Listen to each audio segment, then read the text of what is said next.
mais uma vez, graça e paz. Amém. Nosso coração sempre jubiloso por nós podermos retornar e vir a este lugar que a Bíblia mesmo anuncia não ser outro senão a casa do Senhor. Vamos abrir nossas Bíblias na carta do apóstolo São Paulo, no capítulo de número 6, 1 Coríntios, capítulo de número 6, diz que, havendo-se alguns de vós tendo questão contra outro, e submetê-lo a juízo perante os injustos, e não perante os santos. Não sabeis que os santos hão de julgar o mundo? Ora, se o mundo deverá ser julgado por nós, sois acaso indigno de julgar as coisas mínimas? Não sabeis que havemos de julgar os próprios anjos que pecaram? Quanto mais as coisas desta vida. Entretanto, vós, quando tendes a julgar algum negócio terreno, constitui um tribunal daqueles que não têm nenhuma aceitação na igreja. Para vergonha vou digo: não há porventura nem ao menos um sábio entre vós que possa julgar no meio da irmandade? Mas irá um irmão a juízo contra outro irmão, e isto perante incrédulos? Ou só existir entre vós demandas já é completa derrota para vós mesmos? Por que não sofreis antes a injustiça? Por que não sofreis antes o dano? Mas vós mesmo fazeis a injustiça e fazeis o dano, e isto aos próprios irmãos. Ou não sabeis que os injustos não herdarão o reino de Deus? Não vos enganeis, nem impuros, nem idólatras, nem adúlteros, nem os gays, os efeminados, nem os sodomitas, nem os ladrões, nem os avarentos, nem os bêbados, nem os que falam mal, nem roubadores herdarão o reino de Deus. Feche seus olhos. Pai bendito, aqui está a tua palavra. Oro pedindo a graça, a suficiência, para que possamos nesta noite mais uma vez crescer diante da tua presença. Não há outra fórmula, não há outro método, não há outra maneira. Só a tua palavra é suficiente. Só ela é idônea, só ela é capaz para nutrir nossas vidas. Obrigado, que nada incomode e perturbe esta nossa hora. Te pedimos para louvor e glória de Jesus. Amém. Graças a Deus, nós vimos aqui Paulo dar a mesma instrução que Jesus sempre estava dizendo. O coração do homem, ele só pode ser bom ou mal. Não há como maquiar esses dois princípios. A sociedade como um todo, ela procura fazer com que transpareça a imagem daquilo que não é. Significa travestido de bom quando é ruim, porque nunca o ruim vai conseguir travestir-se de bom. Nunca.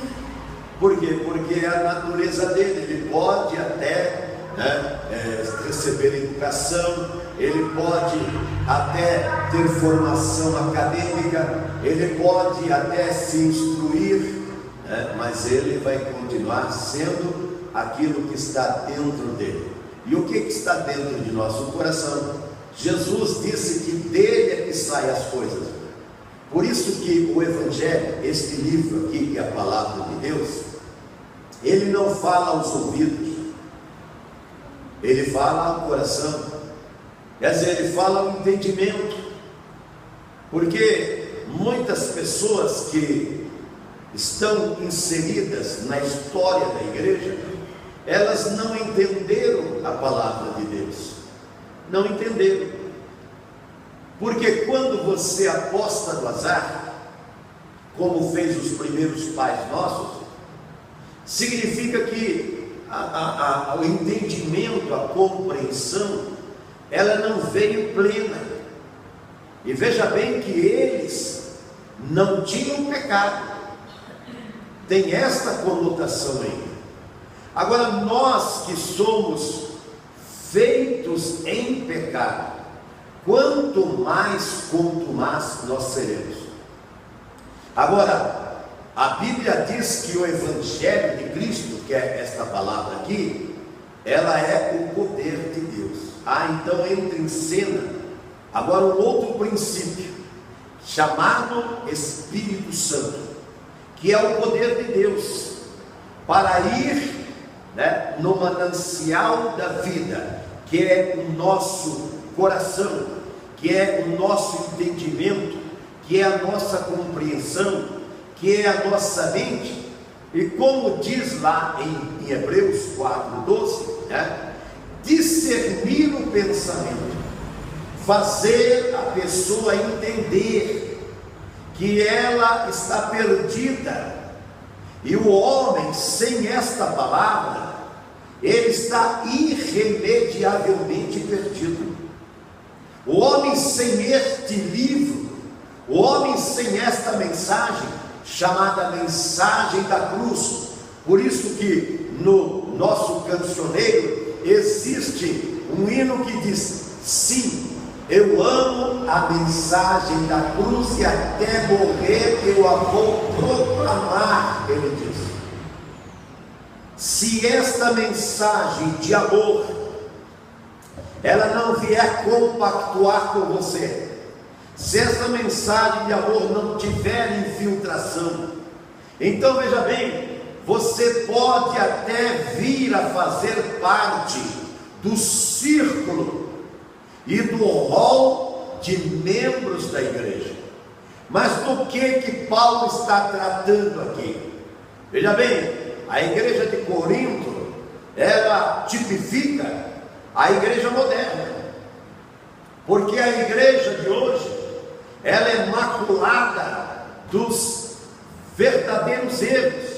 Veja bem que no capítulo 3 desse livro, o que Paulo ele afirma no capítulo 3? Que ele não pôde falar a esta igreja como a espirituais. Depois diz: porque vocês são carnal. E ele diz: porque vocês estão divididos. Uma igreja, Jesus falou que uma casa dividida, ela não sobrevive, ela não prospera. A divisão não é de Deus. Jesus falou, Pai, assim como nós somos um, lá em João 17, que eles também sejam um em nós. O nosso Deus, o Evangelho, é de união, é de unidade, não é de divisão. Ele mesmo diz que quem comigo não ajunta, espalha. Lá no Lucas 6. Agora veja bem, querido, no capítulo 5 do livro de Coríntios, eles estão ali com uma prática horrorosa de o quê? De adultério, de prostituição, de promiscuidade, de licenciosidade. E agora aqui no capítulo 6, nós lemos que eles estão em o quê? Em guerra. Eles estão em guerra, estão indo aos tribunais, indo à busca de recursos fora da igreja. Veja bem que Paulo diz que se nós tivermos demanda, alguma coisa que eu tiver contra você, você tiver contra mim, nós devemos o quê?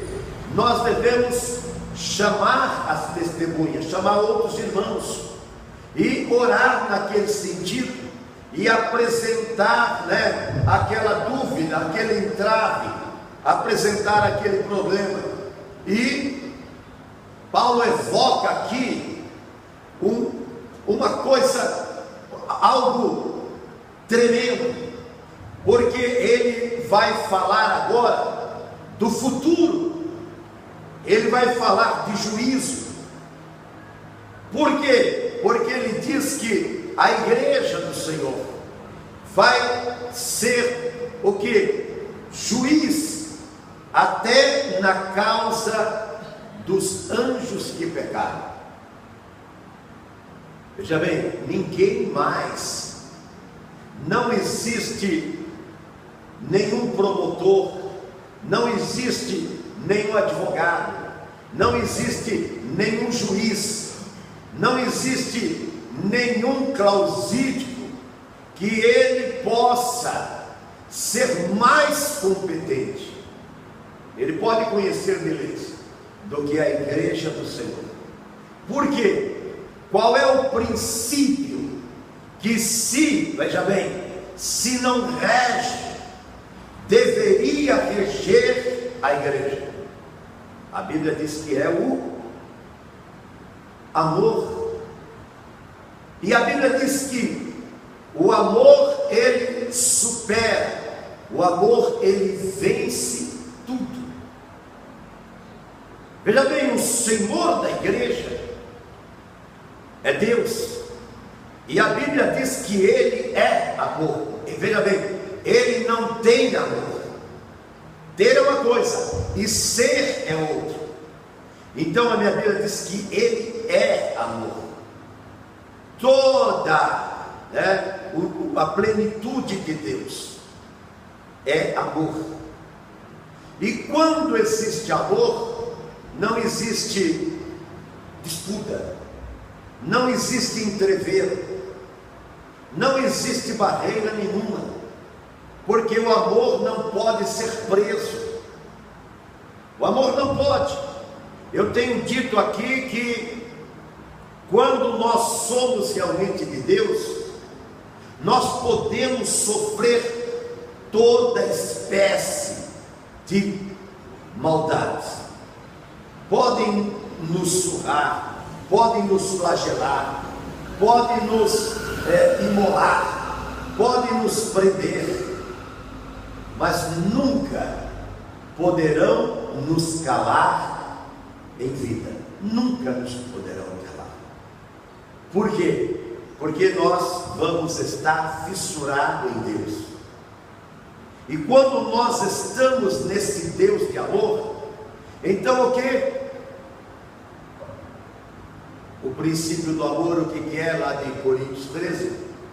Tudo sofre, tudo suporta e tudo padece. É esse o princípio do amor. Algumas pessoas têm dificuldade, muita dificuldade, e é até bom que isso aconteça. Por quê? Porque aí você vai entender, aí você vai compreender na íntegra, o que realmente acontece, o que realmente existe, o que realmente há em você. Ah, pastor, eu tenho uma dificuldade enorme de perdoar. Falta de amor. Eu me iro muito facilmente, falta de amor. Eu não gosto de ser passado para trás, ninguém vai tirar com a minha cara, é falta de amor. Qual é o maior dos mandamentos? Perguntaram para Jesus. Ele falou, é amar a Deus e ao próximo como a si mesmo. Isso é muito difícil. João, aqui no capítulo 5 da sua epístola, na primeira epístola, no verso 3, ele diz: Porque este é o verdadeiro amor de Deus, que guardemos os seus mandamentos, pois os seus mandamentos não são pesados. O que ele está dizendo aqui? Não é impossível você cumprir o mandamento. Agora, se você está, presta atenção, desprovido desse Deus de amor, então você vai desfraudar a sua bandeira. Veja bem, a bandeira da sua justiça e não a bandeira da justiça de Deus. O que Paulo diz? É um erro. Veja bem o que ele diz: isto é um erro de vocês, viu? Demanda um com o outro. Daí Paulo doutrina aqui, eu e você, e diz assim: por que você não fica com o prejuízo? Por que você não fica com o pior? Por que você não deixa o melhor? Lembra-se do Abraão? Lá no capítulo 13 do Gênesis, Abraão falou para o seu sobrinho Ló: se você for para o norte, eu vou para o sul. Se você escolher a leste, eu vou para o oeste. É lógico, quando você dá a oportunidade da pessoa escolher, se ela, presta atenção aqui, se ela não for de Deus, ela vai escolher o melhor. Eu vejo os crentes escolhendo o melhor. Por isso que a doutrina da prosperidade, ela tem uma abertura muito grande, ela tem uma influência muito grande. Agora pergunta se alguém quer ser semelhante ao João Batista. Pergunta se alguém quer ser semelhante a Elias. Pergunta se alguém quer ser semelhante aos apóstolos, que eles pregam o evangelho dos apóstolos. Eles não querem. Aí eles vão entrar em demanda, e Paulo diz: fique com a coisa pequena, aquilo que aparentemente não tem valor, aquilo que ninguém discute, ninguém faz questão, ninguém escolhe. E o Abraão então escolheu ficar no centro da vontade de Deus. Viu? Abraão escolheu ficar no centro da vontade de Deus. E o que aconteceu com o seu sobrinho Ló, que escolheu como escolheu o Sansão? Lembra-se do Sansão? Lá no capítulo 14 de Juízes, o pai falou para ele não escolher as mulheres da Filistia, dos filisteus. Sabe o que ele disse? Olha aqui: elas agradam aos meus olhos. A terra de Sodoma agradou aos olhos de Ló, mas Abraão agradou-se de andar com Deus, agradou-se em obedecer a Deus, agradou-se em fazer a vontade de Deus. E o que aconteceu? A escolha do Abraão foi melhor. Eu escolhi adorar a Ele, esperar na sua glória, na sua santidade. Eu escolhi pertencer à sua igreja. Eu escolhi não disputar coisa nenhuma. Eu escolhi preferir aquilo que Ele prefere para mim. Quando Jesus esteve aqui, ninguém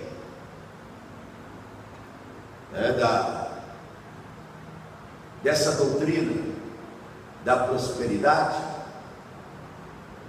diria que ele era o Cristo. Ninguém, os judeus também não disseram. porque a Bíblia diz que ele não tinha onde reclinar a cabeça. Ele escolheu viver assim, não ter onde reclinar a cabeça. Acontece que ele nunca teve falta de nada, nunca. Ele jamais teve falta de alguma coisa.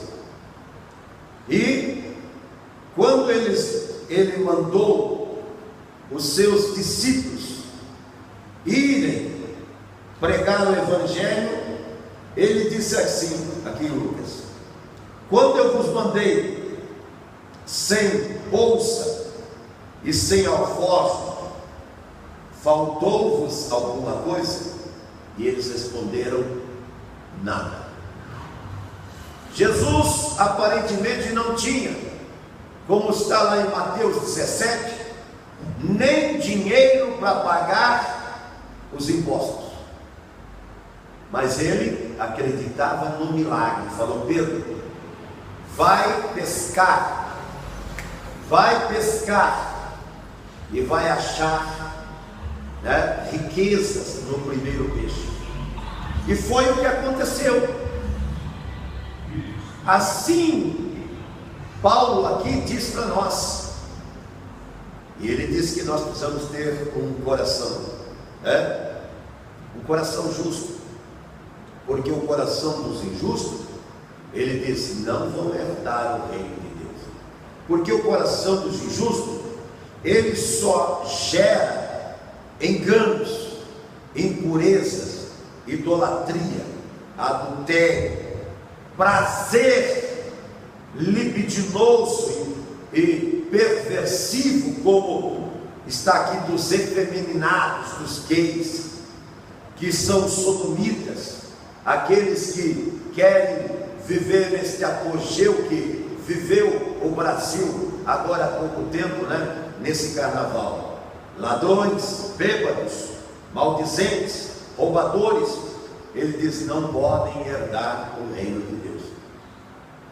Você percebe que quando morre alguém, o que eles dizem lá fora? Ah, Deus recolheu ele foi descansar. Engano.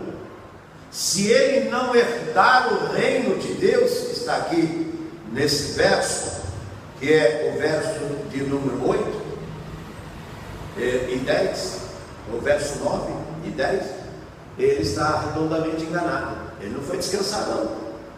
Por quê? Só vai descansar aqueles que aprenderem a descansar na palavra de Deus aqui na terra. Se não aprender a descansar e correr eufóricos em busca do que? Dos prazeres desta terra, dos vícios, dos apetites, que aqui Paulo fala, os viciados.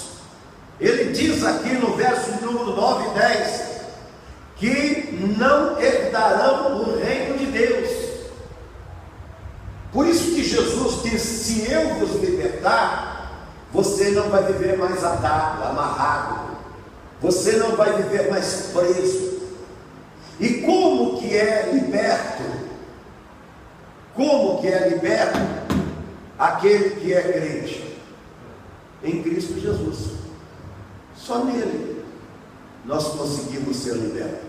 Caso contrário, nós viveremos presos e atados nas filosofias desta vida. E o que mais tem nesta terra é filosofia. Você não vê que os homens vão se traindo um ao outro? O que se diz das uniões e dos casamentos dos dias de hoje? Que Paulo, lá no capítulo 3 de Timóteo, ele diz que eles falam mal desta união que que foi Deus quem criou o casamento, e de manjares, de coisas que Deus criou, para quem Ele chama na Bíblia de fiéis. Agora eu pergunto, quem é fiel? O ladrão é fiel?